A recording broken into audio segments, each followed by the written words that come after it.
Today, let's talk about trying to hold down a job while also trying to hold it all together.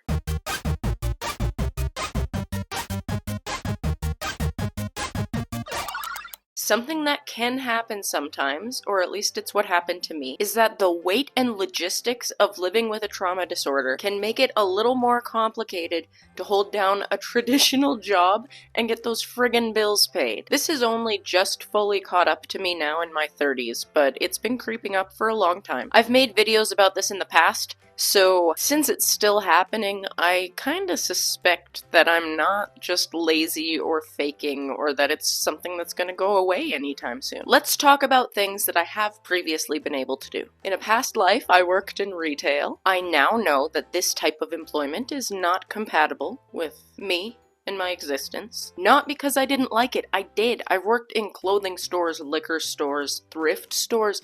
I enjoyed it. However, there are a lot of things that I can't do quote unquote properly. As much as I hate it, there are accommodations that I do require due to my conditions and some triggers that I have. Working within rigid guidelines, ooh, that's my jam. But working within rigid guidelines as the face of a company, in the flesh, with the general public, no means of escape, in the distance sirens, that's less jam and more like traffic jam, like a recipe for disaster. Let's just say that a person working in a scenario like that is able to hold it together all day and does their job exactly as is expected of them, and they have zero outward moments of anxiety that they're unable to cope with and contain. That sounds like it's just a good day, right? Sometimes that's just a good day. Most of the time, for most people, that is most days. But most often for people with a trauma disorder or any form of neurodivergence, this has been a good day because of a tremendous amount of masking and coping that has happened throughout the day. The effort that it takes the average person to go about their day and interact with others is multiplied by a whole lot for people who have to mask symptoms or traits of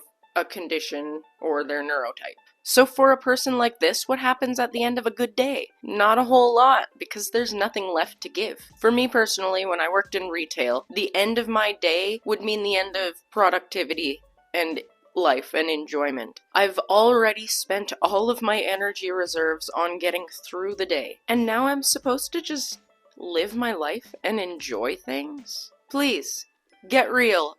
My body feels like it is made of wet sand, as does my head, as does my heart. I need to rot, I need to cry, I need to eat, but I don't have it in me to go through every little step that it takes to get food from ingredients to in my stomach. So girl dinner again, I guess. So, retail and other public-facing, fast-paced environments, not for me apparently. I want them to be, but they just aren't, and that has to be okay, because it is what it is. The film and entertainment industry. I really did love those long days of up before the sun and watching it rise as I eat my oatmeal from craft services on set, withstanding everything that the weather had in store for us that day, and then driving home, hopefully getting there.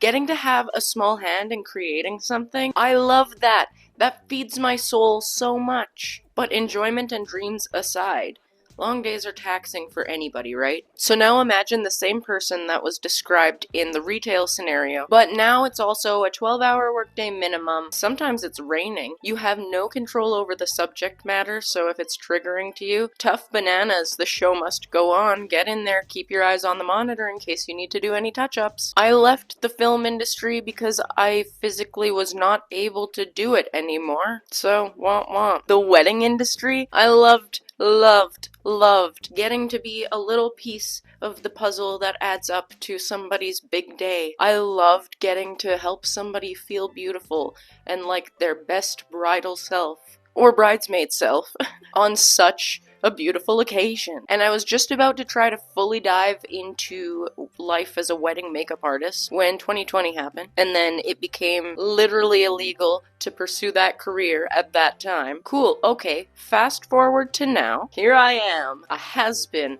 with a kit full of expired makeup that I can't use on other people, fully legally committed to being a sibling caregiver. In my adult life so far, I have been many things. And right now, I'm starting to understand that complex PTSD is making it hard for me to know what or who or how to be.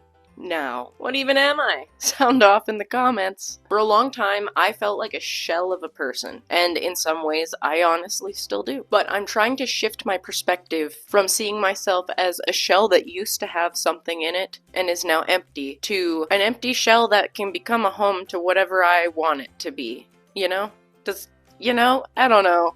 I'm trying to see myself as something rather than nothing. Does that make sense? A hurdle that I'm currently trying to drag myself over is that everybody involved agrees that I am disabled and have impairments to my ability to earn a living. Unfortunately, because expensive therapies that I can't afford exist, and I've been able to work in the past, so why can't I now? Yeah, I've been denied government disability benefits, which is fair and good, I guess. Heaven knows, as does the government, that I can't work traditionally, but that's too bad, I guess. I'm gonna have to figure out how to do it non-traditionally. So here we go.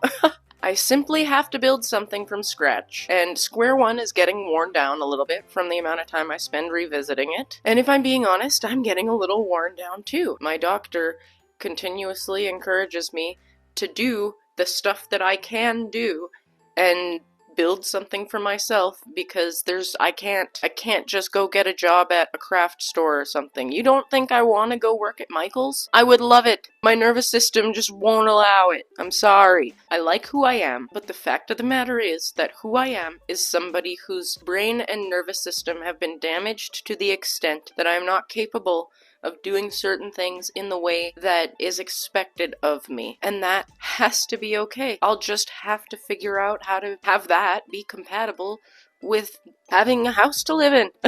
I've learned a lot about myself over the last few years, though, as I try to unscramble and decode what's going on between my ears. And I have found out that remote work, absolute necessity. Flexible hours that accommodate my needs and those of my dependent, absolute necessity. I've learned that because of PMDD, my brain and body just kind of shut off and malfunction a little bit at certain points throughout the month, and so that needs to be accommodated. Because of my neurotype, I have very specific systems that I must abide by in order to ensure that I'm taking care of myself, and that must be accommodated. Because of complex PTSD, a lot of the time, I'm working through like an episode that a lot of people might refer to as being in a state of fight or flight mode, and that needs to be accommodated. To quote the poet Swift, I can do it with a broken heart. But honestly, I can only do that if I'm not at the mercy of somebody who's side-eyeing me through a lens of ableism or ignorance or just misunderstanding. That has to be accommodated. I can do it. I just need the correct tools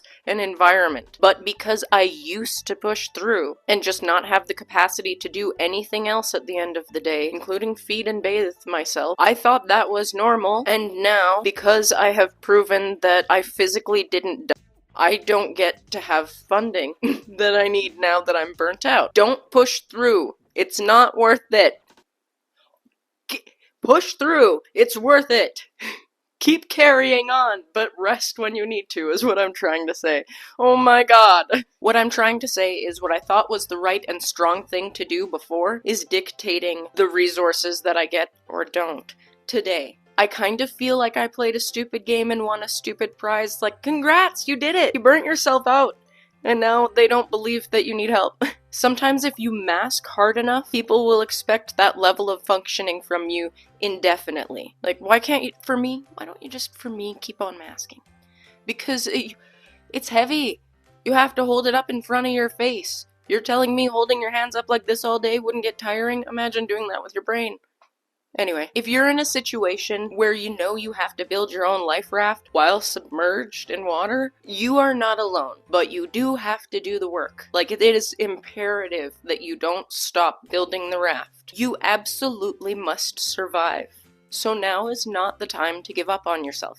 An okay place to start is by identifying the skills and abilities that you do have. Identify those positives rather than focusing on what you're unable to do. Because the list of things you're unable to do is probably going to get longer every day because you keep thinking about it. So start building the list of things that you are able to do, and it will get longer every day because you'll be thinking about it. Does that make sense? For myself personally, these skills are a little bit of video editing, a little bit of social media marketing. I can help turn other people's ideas into a tangible reality. I know a lot about autism and trauma. That's gotta be helpful somehow, right? Now brainstorm ways that you can turn these skills into sources of income. It doesn't have to be pretty, and it doesn't even have to be ideal. Not at first. It just has to help you earn a living and keep the roof over your head, keep the food in your belly, but within your capacity. If you're not accommodating yourself in the ways that are necessary due to the reality, reality is not going to shift to accommodate your desires. I hope that makes sense and doesn't sound rude. Once you've figured out which kind of hat you're wearing, throw it in the ring and hope someone gives you a chance. I honestly don't have any answers on how to keep yourself afloat or achieve stability because I'm trying to get there myself.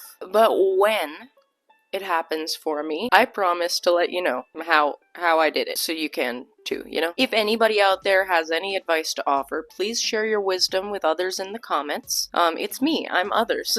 I'm sure there's a lot of value that can be shared from your perspective. Thank you so much for watching, and thank you as always to the Turtle Club for keeping this little channel afloat. Don't forget to be kind to yourself and others today, and I'll see you again very soon.